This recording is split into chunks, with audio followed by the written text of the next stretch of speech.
കുഞ്ഞിളം ചിരിക്കായി കുന്നോളം കരുതലേകാൻ baby hug. കുട്ടികൾക്ക് മാത്രമായുള്ള കുട്ടികളുടെ ലോകം ഇനി നെടുങ്കണ്ടത്തിന് സ്വന്തം. ബേബി ഹഗ്, കോടതി ജംഗ്ഷൻ, കിഴക്കേ കവല, നെടുങ്കണ്ടം.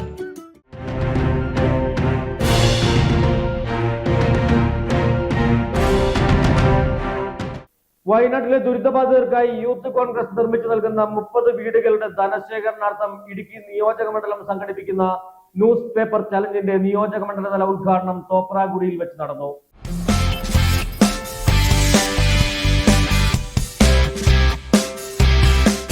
ഇന്ത്യൻ യൂത്ത് കോൺഗ്രസ് സംസ്ഥാന കമ്മിറ്റി വയനാട്ടിൽ നിർമ്മിച്ചു നൽകുന്ന 30 വീടുകളുടെ ധനസമാഹരണത്തിന്റെ ഭാഗമായി നടത്തുന്ന ന്യൂസ് പേപ്പർ ചലഞ്ചിന്റെ ഇടുക്കി നിയോജക മണ്ഡലം തല ഉദ്ഘാടനം തോപ്രാംകുടിയിൽ വെച്ച് നടന്നു. നിയോജക മണ്ഡലം പ്രസിഡന്റ് ആൽബിൻ മണ്ണാംചേരിയുടെ അധ്യക്ഷതയിൽ കൂടിയ യോഗത്തിൽ DCC general secretary Vijayakumar Mattakkara challenge ഉദ്ഘാടനം ചെയ്തു. മുതിർന്ന കോൺഗ്രസ് നേതാവ് ജോർജ് വടക്കേലിന്റെ കയ്യിൽ നിന്നും നിയോജക മണ്ഡലം പ്രസിഡന്റ് ന്യൂസ് പേപ്പറുകൾ ഏറ്റുവാങ്ങി.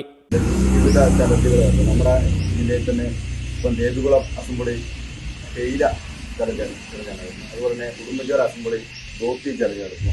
അങ്ങനെ വെറൈറ്റി ആയിട്ട് ചലഞ്ചുകൾ നമ്മുടെ അസംബ്ലിയിലെ കുടയത്തൂർ മണ്ഡലം ഈ ഞായറാഴ്ച ബിരിയാണി ചലഞ്ച് നടത്തുകയാണ്. അങ്ങനെ വെറൈറ്റി ടീഷർട്ട് ചലഞ്ച് നടത്തുന്നതുണ്ട്. അങ്ങനെ വെറൈറ്റി ആയിട്ട് ഏതെങ്കിലും ചലഞ്ചുകൾ നടത്തിയോ, പിന്നെ ആക്രി, ന്യൂസ് പേപ്പർ, അങ്ങനെ സാധനങ്ങളെ കളക്ട് ചെയ്ത് നമുക്ക് ഫണ്ട് കണ്ടെത്താനാണ് നമ്മോട് പറഞ്ഞിരിക്കുന്നത്. ആ രീതിയിലുള്ള പ്രവർത്തനങ്ങൾ നമ്മുടെ ഭാഗത്തുനിന്നുണ്ടാവും. നമ്മുടെ എല്ലാ മണ്ഡലങ്ങളിലും അതിനോട് അനുബന്ധിച്ചുള്ള യൂത്ത് കോൺഗ്രസിന് മീറ്റിങ്ങുകൾ നടന്നുകൊണ്ടിരിക്കുകയാണ്. മുഖ്യപ്രഭാഷണം നടത്തിക്കൊണ്ട് യൂത്ത് കോൺഗ്രസ് സംസ്ഥാന സെക്രട്ടറി ജോബിൻ മാത്യു ഐമനത്ത് സംസാരിച്ചു.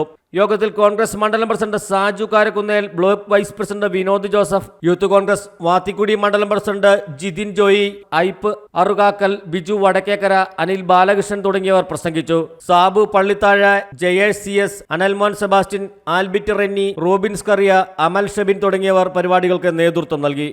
News desk AM news network Kattappana. ഹൈറേഞ്ചിന്റെ വാണിജ്യ തലസ്ഥാനത്ത് പാരമ്പര്യത്തിന്റെയും വിശ്വസ്തതയുടെയും പകരം വയ്ക്കാനാകാത്ത പരിശുദ്ധിയുമായി Hima gold and diamonds, central junction, Nedumkandam.